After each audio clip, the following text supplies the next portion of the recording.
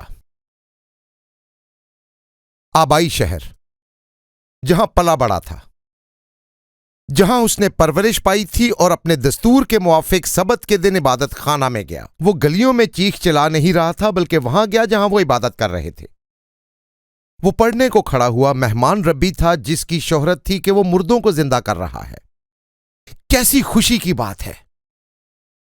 اور یسایہ نبی کی کتاب اس کو دی گئی، بہت خاص کتاب۔ بائبل کی کتابوں میں اپنا ایمان مستحکم کرنے کے لیے یسایہ اٹھائیں۔ ہم اس کے لکھے جانے کا اور اس کی نبوتوں کا وقت ثابت کر سکتے ہیں۔ معجزاتی کتاب ہے۔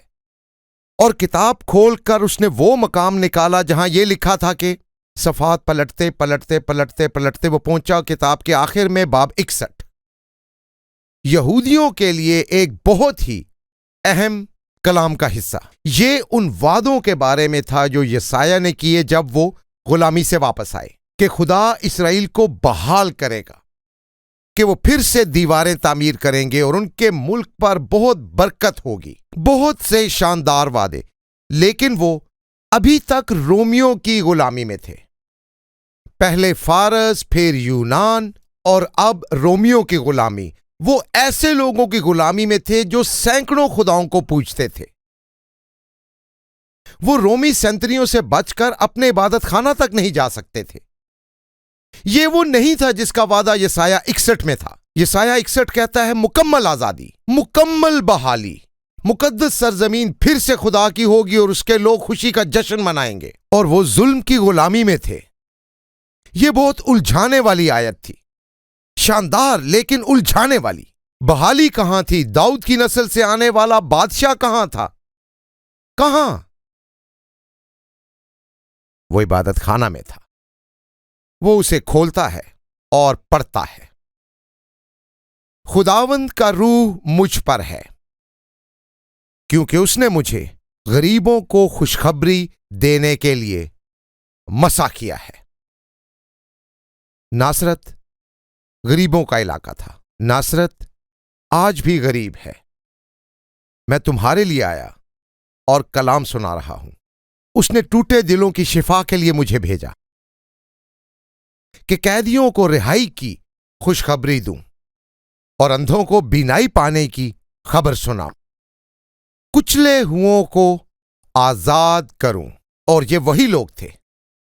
اب آپ دیکھ سکتے ہیں کہ لوگ پریشان کیوں تھے کہ اس نے ایک فوج کھڑی کر کے روم پر حملہ کیوں نہیں کیا۔ وہ کہتا ہے میں تمہیں آزاد کرانے آیا ہوں اور خداوند کے سال مقبول کی منادی کروں۔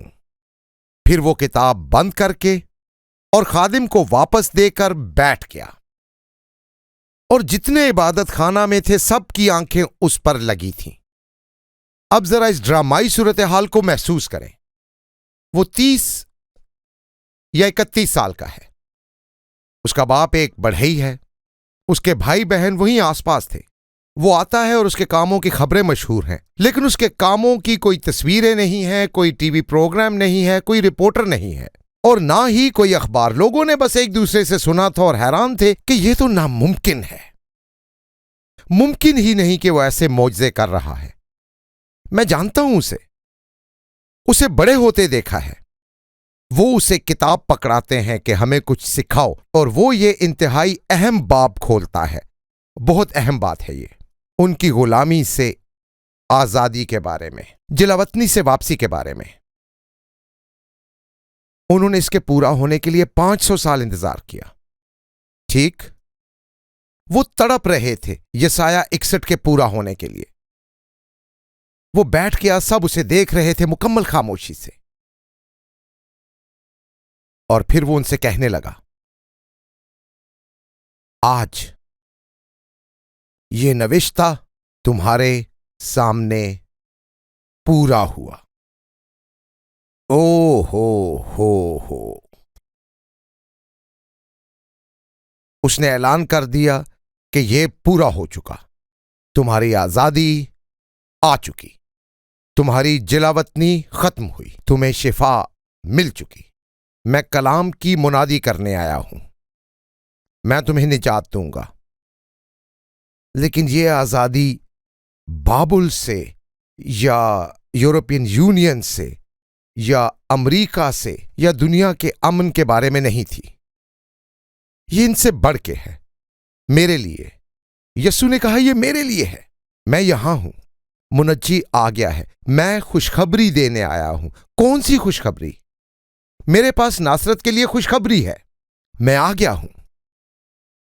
اور اگر آپ اس پہ نظر ڈالیں تو یسایہ 61 میں بہت خوبصورت بات ہے کہ اس میں وہی خوشخبری ہے جو یسوع بعد میں لوکا میں دیتا ہے، جب وہ کہتا ہے کہ اس نے مجھے غریبوں کو خوشخبری دینے بھیجا، اور لوکا 6:20 میں وہ کہتا ہے مبارک ہو تم جو غریب ہو، میں تمہیں بادشاہی دے رہا ہوں، یہ کہا اس نے۔ پھر وہ آگے کہتا ہے اس نے مجھے ٹوٹے دلوں کو شفا کے لیے بھیجا۔ پھر لوکا 6:20 میں وہ کہتا ہے مبارک ہو تم جو اب روتے ہو، کیونکہ ہنسو گے خوشی سے۔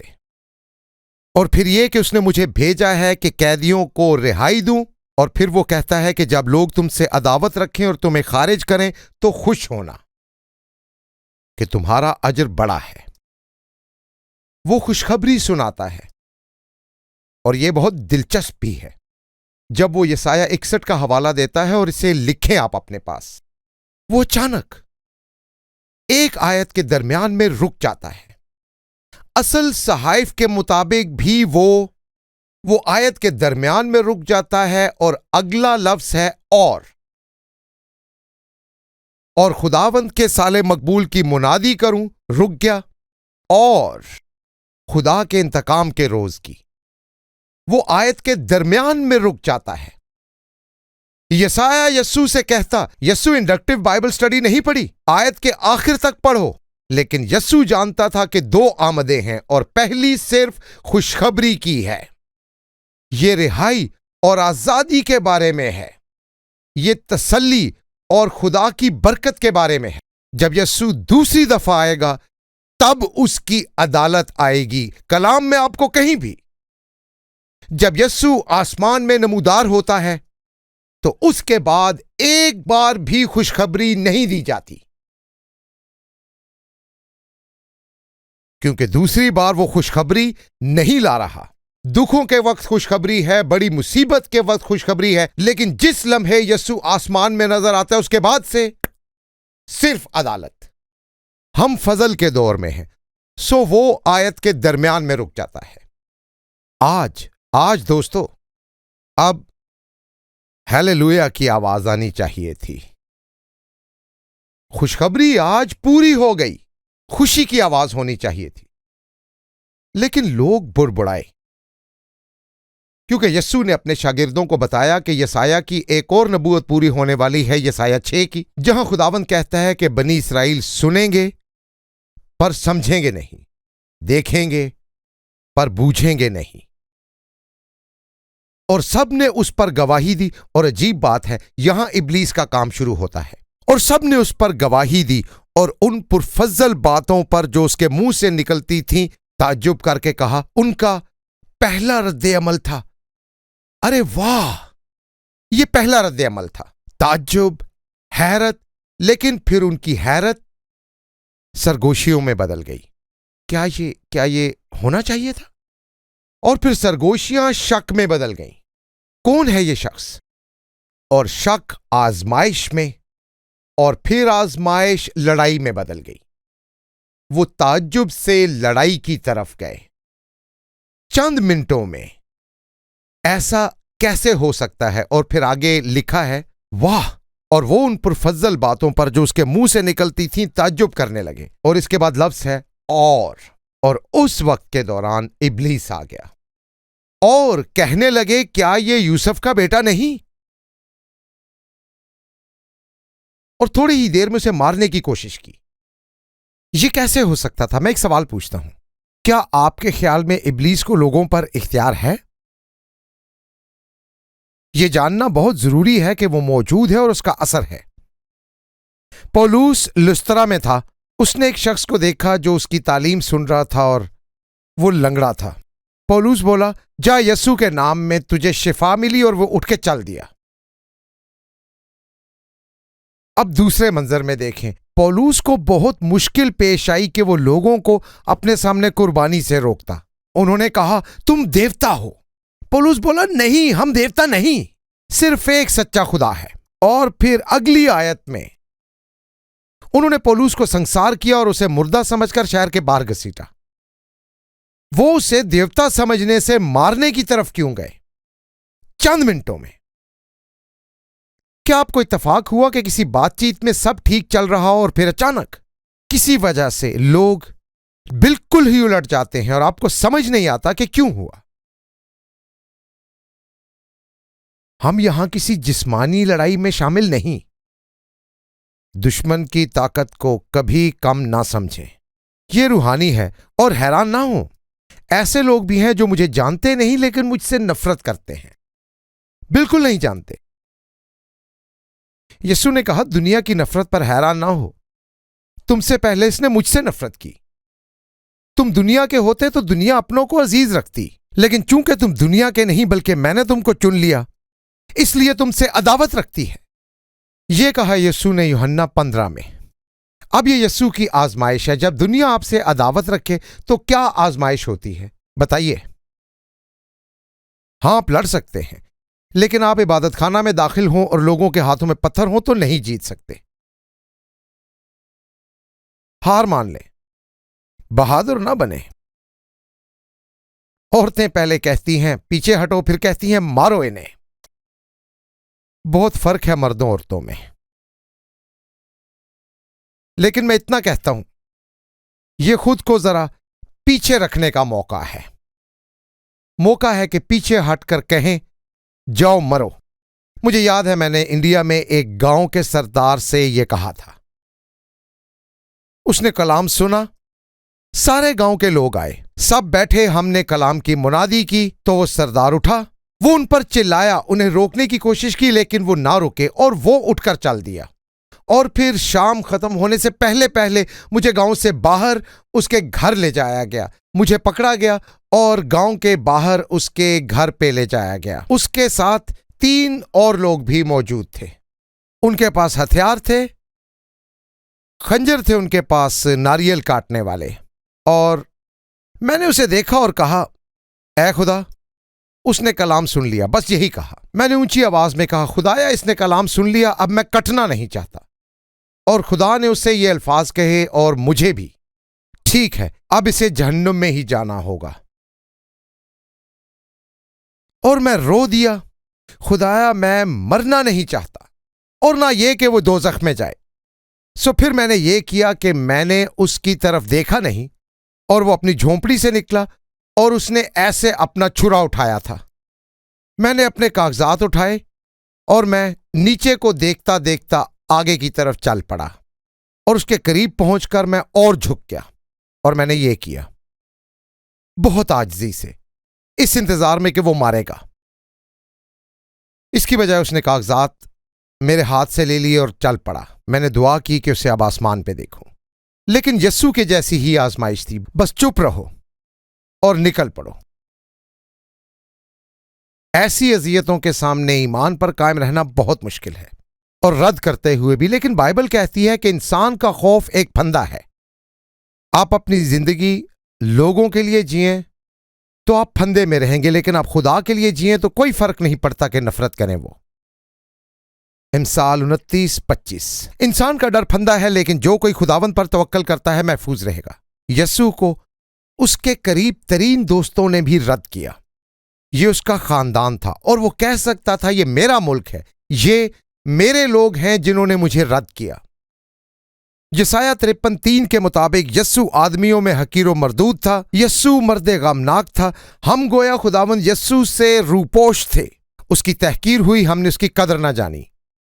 وہیں یہ سب ہوا اور اس نے ان سے کہا تم البتہ یہ مثل مجھ پر کہو گے، اے حکیم اپنے آپ کو تو اچھا کر، جو کچھ ہم نے سنا ہے کہ کفرنہوم میں کیا گیا یہاں اپنے وطن میں بھی کر۔ وہ کہتا ہے کہ یہ اس کا وطن ہے، اور پھر وہ کہتا ہے میں تم سے سچ کہتا ہوں کوئی نبی اپنے وطن میں مقبول نہیں ہوتا۔ اور یہاں مقبول کا لفظ استعمال ہوا، مطلب یہ نہیں کہ آپ اپنے وطن واپس نہیں جا سکتے کیونکہ وہ اپنے وطن میں ہے۔ کیمس ویلی کی بلاہٹ کے وقت میں نے خدا کے سامنے یہ پڑھا، میں نے کہا یہ تیرے اپنے الفاظ ہیں، نبی اپنے وطن میں کبھی مقبول نہیں ہوتا، میں اپنے شہر واپس کیوں جاؤں، وہ مجھے پرانا جانتے ہیں۔ اور خدا نے کوئی جواب نہیں دیا، بس کہا جاؤ۔ لیکن جب میں نے اسے دوسری مرتبہ پڑھا تو خدا نے مجھے بتایا کہ بات مقبول ہونے کی نہیں بلکہ قابل قبول ہونے کی ہے۔ آپ واپس نہ جائیں تو آپ اپنے وطن میں مقبول رہیں گے، لیکن خدا کا کام کرتے ہوئے نہیں، نبوت کرتے ہوئے نہیں۔ اب وہ ان کی اس بات کا جواب دے سکتا تھا کہ شفا دو یا کوئی معجزہ کر کے دکھاؤ، اگر ایسے ہی ہو تو معجزہ کرو، ہم دیکھیں گے۔ لیکن اس سے پہلے ہم یہ جان چکے ہیں کہ جب آپ خدا سے معجزہ طلب کرتے ہیں تو آپ بھروسہ نہیں آزمائش کرتے ہیں۔ اگر آپ طلب کرتے ہیں تو آپ کہتے ہیں میری مرضی پوری ہو تیری نہیں، مانگ سکتے ہیں طلب نہیں کر سکتے۔ دراصل یسوع متی 16 میں کہتا ہے اس زمانہ کے برے اور زناکار لوگ نشان طلب کرتے ہیں لیکن انہیں کوئی نشان نہیں دیا جائے گا۔ یسوع کہتا ہے یہ اس کا وطن ہے، وہ بھی یہ کہتے ہیں کہ یہ اس کا وطن ہے، لیکن اگلی چند آیتیں پڑھتے ہوئے یہ یاد رکھیں لوکا 4 وقوع پذیر ہو چکا ہے جب وہ سامریوں کے پاس گیا تھا، اور میں آپ کو جلدی سے سناتا ہوں کہ کیا ہوا تھا، سنیں ذرا۔ جب سامری اس کے پاس آئے تو درخواست کرنے لگے کہ تو ہمارے پاس رہ، اور وہ 2 روز وہاں رہا اور بہتیرے ایمان لائے۔ اس کے معجزوں کی وجہ سے نہیں، وہاں اس نے ایک بھی معجزہ نہیں کیا، وہ اس پر اس کے کلام کے سبب سے ایمان لائے۔ شاید اس نے یسایہ 61 پڑھا ہو اور وہ بولے ہیلیلویا۔ پھر اس عورت سے کہا اب ہم تیرے کہنے ہی سے ایمان نہیں لاتے کیونکہ ہم نے خود سن لیا ہے اور ہم جانتے ہیں کہ یہ فی الحقیقت مسیح اور دنیا کا منجی ہے۔ اور پھر ان 2 دنوں کے بعد وہ وہاں سے روانہ ہو کر گلیل کو گیا۔ اگلا منظر ناصرت، وہ ابھی اس شہر سے واپس آیا تھا جہاں اس کی منادی نے آگ لگا کے رکھ دی تھی۔ وہ اپنی نجات پر خوش تھے اور وہ اپنے وطن واپس آیا اور انہوں نے اسے رد کر دیا۔ اور میں تم سے سچ کہتا ہوں، وہ انہیں ایک کہانی سناتا ہے، میں تم سے سچ کہتا ہوں کہ ایلیا کے دنوں میں اسرائیل میں بہت سی بیوائیں تھیں۔ یاد کریں کہ 7 سال کال پڑا، 3.5 سال گزرے، اسے کھانے کی ضرورت پڑی تو ملک سیدا میں ایک بیوہ کے پاس گیا، بحیرہ کلزم کے ساحل پہ۔ وہ اپنا ملک اسرائیل چھوڑ کر غیر قوم میں گیا، اور وہاں ایک بیوہ تھی جو مرنے کو تھی اور اپنے بیٹے کے ساتھ تھوڑی سی روٹی کھا رہی تھی۔ اور ایلیا نے اس سے کہا کہ اگر تجھے یقین ہے کہ میں خدا کا نبی ہوں تو پہلے مجھے روٹی دے، پھر کبھی بھوکی نہ رہے گی۔ اور اس نے یقین کیا، اس نے کوئی معجزہ نہیں دکھایا لیکن اس نے اس کی بات کا یقین کیا۔ جب 3.5 برس آسمان بند رہا یہاں تک کہ سارے ملک میں سخت کال پڑا، لیکن ایلیا ان میں سے کسی کے پاس نہ بھیجا گیا بلکہ ملک سیدا کے شہر سارپت میں ایک بیوہ کے پاس۔ اور پھر کیا ہوا؟ اسے کھانا ملا، اسے برکت اور فضل ملا۔ اور الشبا نبی کے وقت میں اسرائیل میں بہت سے کوڑی تھے۔ یہ ایلیا کے بعد ہوا۔ نعمان سوریانی نامی ایک شخص نے ایک اسرائیلی لڑکی کو قید کر کے کنیز بنا لیا۔ وہ کوڑی ہو گیا اور وہ کمانڈر تھا شامی فوج کا، اور اس نے اس سے کہا کہ اگر تو الشبا کو جانتا تو پاک ہو جاتا کیونکہ وہ ہے جو سچے خدا کی عبادت کرتا ہے۔ نعمان نے شام کے بادشاہ سے خط لیا، اسرائیل کے بادشاہ کو پہنچایا اور پھر پہنچ گیا بہت سا مال و دولت لے کر، شفا کے لیے منتیں کرتے ہوئے، اور کسی نے یہ نہیں کیا۔ وہ غیر قوم تھا۔ آخری بات یاد ہے، اس نے کہا اب میں خدا کی عبادت کروں گا، میں شام واپس جاؤں گا اور اپنے ساتھ اسرائیل کی مٹی لے جاؤں گا کہ اس پر سجدہ کروں۔ یہ کیا اس نے، اور ہم اسے آسمان میں ملیں گے۔ لیکن یہودی ہم کم دیکھیں گے، یا گہازی بھی۔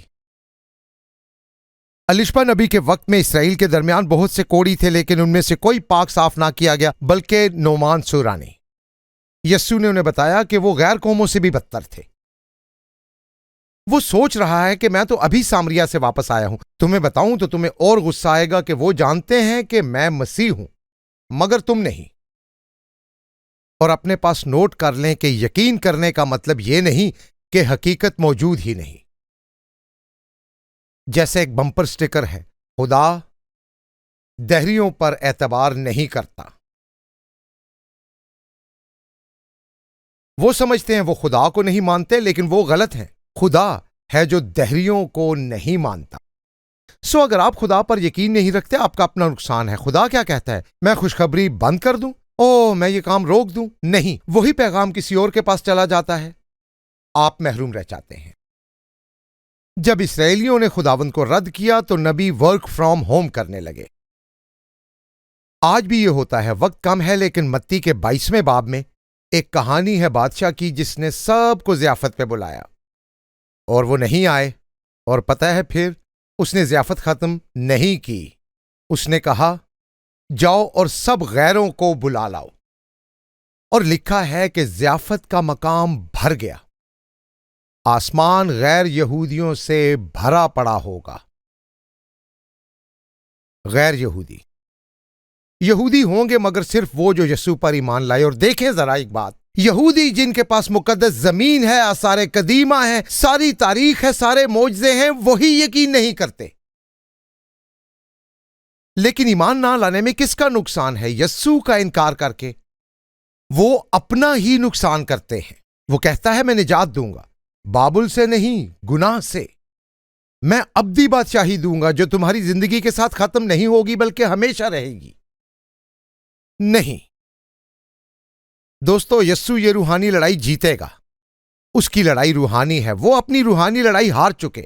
ناصرت روحانی لڑائی ہار چکا ہے۔ کیا مطلب ہے اس روحانی لڑائی کا؟ پولوس کہتا ہے، میرے نوٹس میں کہیں یہ موجود ہے، پولوس کہتا ہے کہ اس جہان کے خدا نے انہیں اندھا کر دیا ہے، ورنہ وہ یسوع مسیح کی خوشخبری پر ایمان لے آتے۔ یہاں میرے پاس لکھا ہے اور حوالہ نمبر میں ابھی آپ کو بتاتا ہوں۔ 2 کرنتھیوں باب نمبر 4 مل گیا آپ کو؟ پڑھیے اسے۔